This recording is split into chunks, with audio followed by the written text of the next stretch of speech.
Myths and misunderstandings can come about in a myriad different ways in a game like Final Fantasy XIV, whether it is a vague tooltip, a straight up misleading tooltip, or parts of the game that is never properly explained. On occasion, it could also sprout from the actual rigidness of the game combined with an assumption. I want to go over a handful of these kinds of claims, myths, and curious interactions in this ironically vague category and explain how they work, or how they are false, or if they even are false. And if you know of some strange myths or claims you'd like tested or explained, be sure to share them in the comments. Now, let's get mythbusting. Number 1. The Enmity Multiplier added on the tank AoE filler attacks in Dawntrail is ludicrous and basically glues the enemies to you. Now, additional effect, Increased Enmity, is a rather rare effect in general, and it should come as no surprise that pretty much every single instance of this effect is slightly different. Focusing on just the tanks themselves, so not Blue Mage, we have the ranged attacks, Shadow Stride, Trajectory, Provoke, and of course the filler AoE combos. And without even testing anything, we can almost automatically assume they work differently, as well, if they were all Enmity Multipliers, then Shadow Stride and Trajectory, both of which deal 0 damage, would produce 0 Enmity. Same for Provoke, as 0 times something is still 0. As such, we have to assume at least those actions have some sort of unspecified enmity potency. This also applies to Provoke, actually. Another way we can notice these differences is in actual content, where the enmity lead of a tank using a single AoE filler attack tends to be much lower than if they pulled with their ranged attack, which should already indicate that there is a significant enmity multiplier difference. But how do we test that? Well, grab a friend and find a striking dummy. Then use the action you wish to test on the striking dummy. For instance, Tomahawk. I recommend not having your tank stance active, as it simply multiplies all enmity by 10, which would just make the amount of damage your friend would need to do 10 times greater. Take note of how much damage your attack did. After that, have your friend carefully attack the striking dummy while taking note of how much damage they did exactly, until they just barely pass your enmity on it. Don't forget to write down the auto attacks, if any. You may need to use your attack more times as well to make sure you actually land relatively close to the same enmity amount. What makes this kind of test so effective is the fact that it is insanely unlikely that the multiplier is some odd number. So if your friend ends up doing over 5 times the damage you did before overtaking you, then it probably indicates a 5 times multiplier.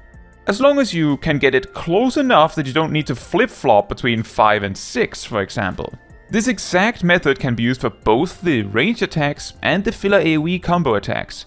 It equally works for the gap closers and Provoke, although for those, once you know how much damage your friend needed to do to overtake you, to know how much enmity potency they deal, you would need to first figure out approximately how much damage is 100 potency for your tank job in question.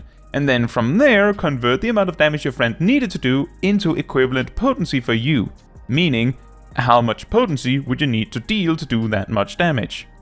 Using this exact method, we can demonstrate that among the ranged attacks, Tomahawk and Shield Lob have approximately a 7 times multiplier. Yes, Tomahawk with the greater potency has a 7 times multiplier, while Unmend and Lightning Shot only have 5 times multipliers. A pretty huge difference. Shadow Stride and Trajectory appear to generate somewhere around 120 potencies worth of enmity, not very much. Among the AoE filler combos, it turns out that the ones that have a potency of less than 120, meaning Demon Slice and Overpower, have a 3 times multiplier, while the rest have what appears to be a 2 times multiplier. Finally, our test here suggests that Provoke may have a potency of about 5,400, there might be some inaccuracy there. However, simply stating it is over 5,000 is probably accurate enough. An interesting detail to that is that I recall estimating it to about 2,000 in Shadowbringers, and over 4,000 in Endwalker. And the gradual increase makes sense considering the gradual increase of potential damage of players over the years. It is also possible it scales in a different way than predicted and we're completely off the mark on this one, but I try my best. Relevant to the original claim here is the fact that the AoE fill attacks have a surprisingly low Enmity Multiplier. Even 3 times isn't going to glue something to you with just one attack.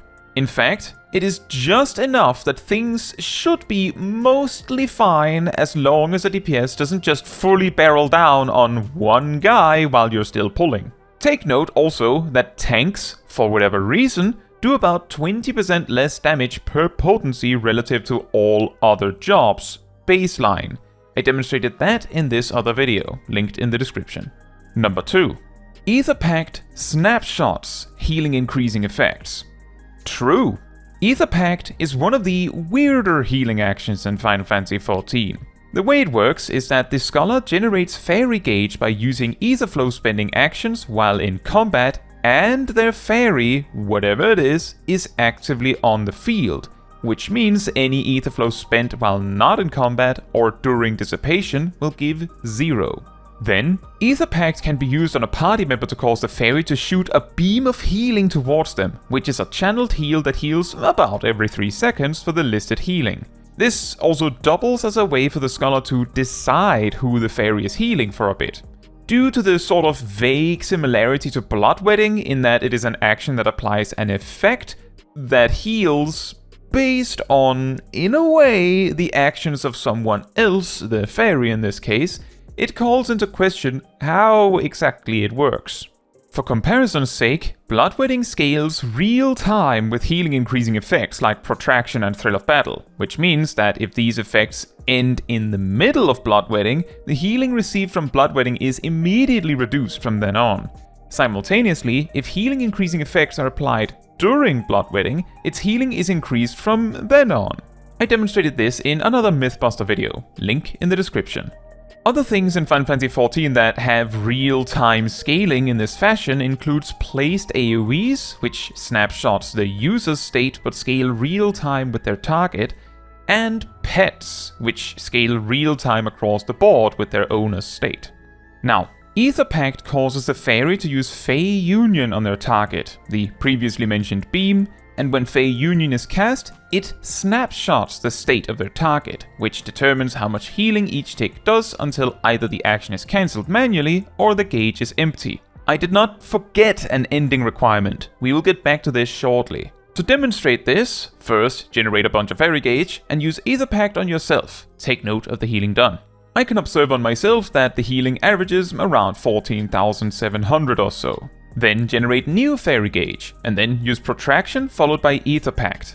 We can now observe the healing averages closer to 16,000, but not only that, we can also observe that the healing stays at those amounts after Protraction ends, indicating that the action snapshots.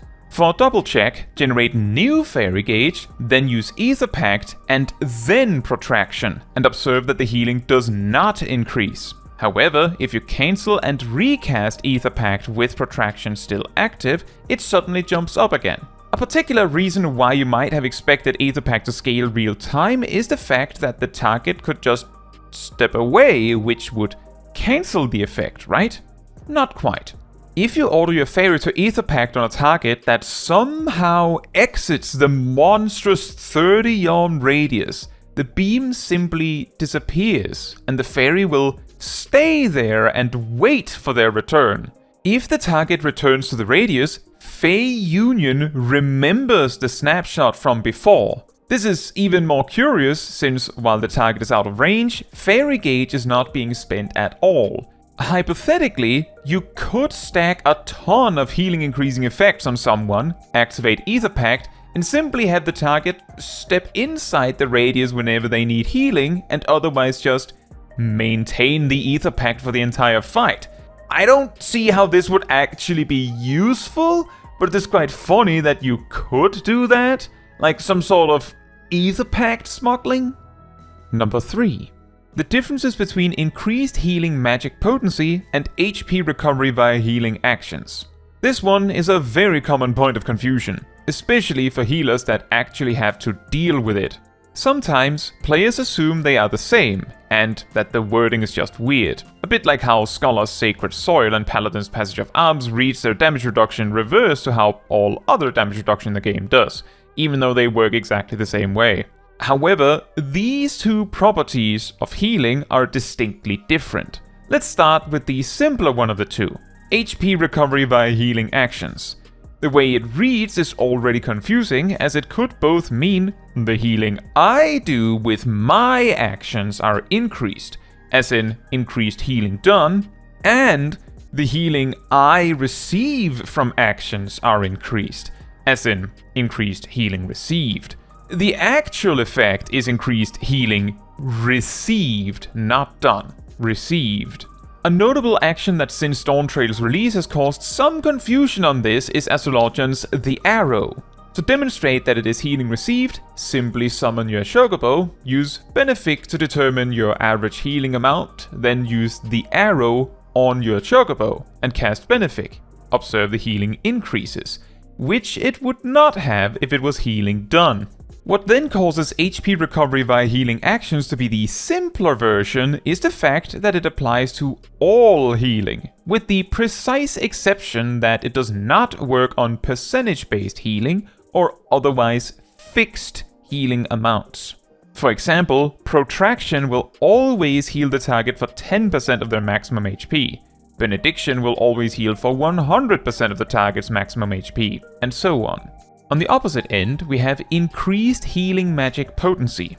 There are a grand total of 5 effects in the game, available to jobs as they are, that increases healing magic potency, and 4 of them are applied specifically to the user: Temperance, Neutral Sect, Philosophia, and Dissipation. Increased healing magic potency is a very strange wording, as what these effects actually do is increase healing from spells and only spells. This can easily be demonstrated by activating any one of these effects and using a healing spell and healing abilities and observing that only the spells increased in healing. This mostly makes sense since these effects are situated entirely on the healers themselves. Take note that only the damage reduction part of Temperance is an aura. However, the 5th effect that increases healing magic potency, Fey Illumination, is applied in an area around the fairy, and does in fact also increase healing done, not received. Although, because it is applied in an area, usually your entire party is equally affected, so it would have made no difference. The only time it might matter is either if someone is somehow out of range, or if you are healing someone outside your party, like in an alliance raid. However, because it can be applied to other players, it enables us to test weapon skills. So we apply Fey Illumination and have a Gunbreaker use Brutal Shell for healing and observe that there is no increase. An additional oddity about the increased healing magic potency is that healing magic potency is actually a stat. And if it did in fact increase that, it would make perfect sense to word it like that. However, it does, in fact, not increase that stat, so it would probably have been more accurate to simply say increases healing done by spells, since that is the actual effect. An additional oddity about specifically Fey Illumination is the fact that the fairy pet is incapable of receiving this effect themselves, whether they cast it themselves or another fairy casts it.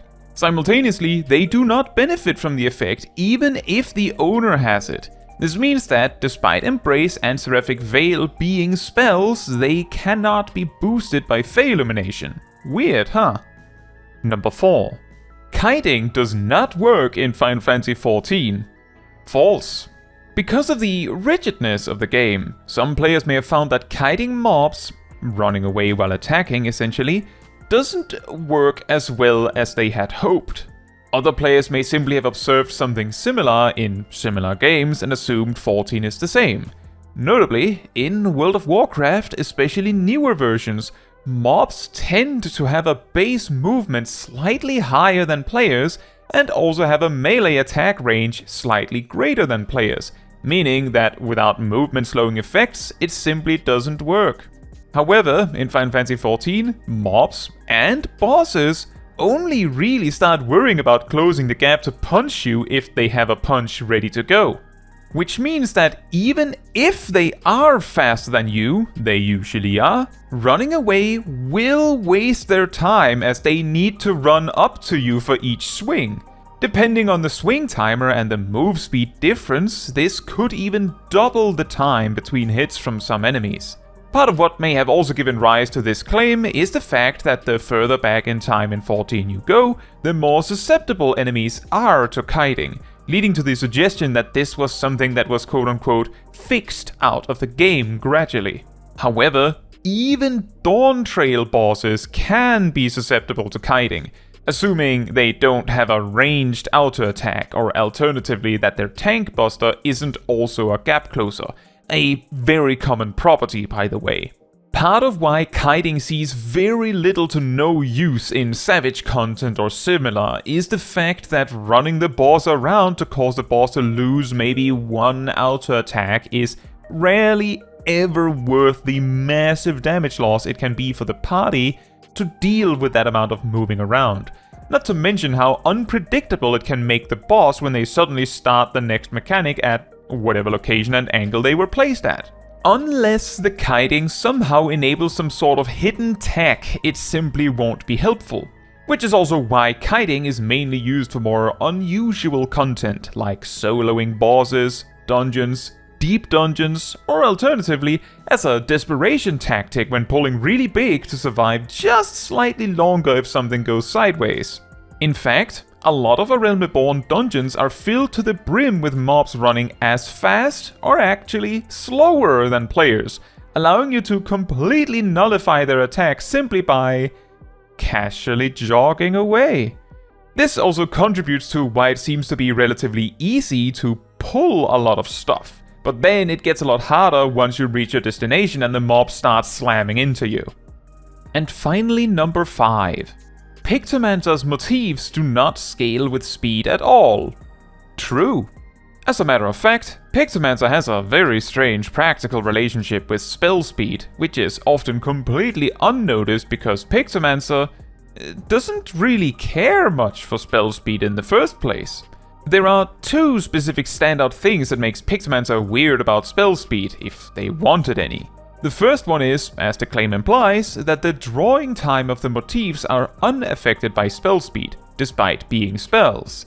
Their cast time will always be 3 seconds and their GCD will always be 4 seconds. Instant and 1.5 second GCD when out of combat. In the demonstrations here, I have a GCD faster than 2.3 and it does not do a thing. The second standout thing is about Rainbow Drip. Baseline, its cast time is 4 seconds with a whopping 6 second GCD. However, this also means both of these values are reduced quite a lot by spell speed. Now, if you didn't go and check, you would probably assume that Rainbow Bright simply makes it instant and have the same GCD as your normal spells, right? But that is not at all how it works. Rainbow Bright sets the cast time to instant and reduces the GCD by exactly 3.5 seconds after spell speed reductions have already been applied. Meaning, for example, that if you had a GCD of 2.26 on Fire and Red, then the GCD of Rainbow Drip would be 5.42, or with Rainbow Bright, 1.92. I wonder how much you would be able to reduce the GCD in general, and whether it would hit a roadblock at 1.5, or if you could actually push it down past the animation lock time. Remember, Rainbow Drip is level 92, so whatever option would need to be accessible unsynced, or be in Dawntrail content itself. But I would love to know the answer to that if you have an idea. And also, do be sure to let me know in the comments if you have come across some interesting myths or claims you would like to see tested or explained. Now, that is all for this video. Thank you so much for watching. If you would like to support me and my channel more directly, you can become a member like these wonderful people here. You can also alternatively support me through Ko-Fi, link in the description. You can also support the channel by letting the YouTube algorithm know by liking the video, leaving a comment, subscribing, sharing, and hitting the bell to get notified when next I post a video. Fun fact, while players only directly interact with healing magic potency by increasing the amount done by the user, normally. One example of a debuff that decreases the amount received is Ramuh Extreme's debuff for taking too many orbs, which precisely reduces healing received from spells. This gives rise to a solo tanking strategy where the tank is kept alive with just ability-based healing from, say, barrier healers.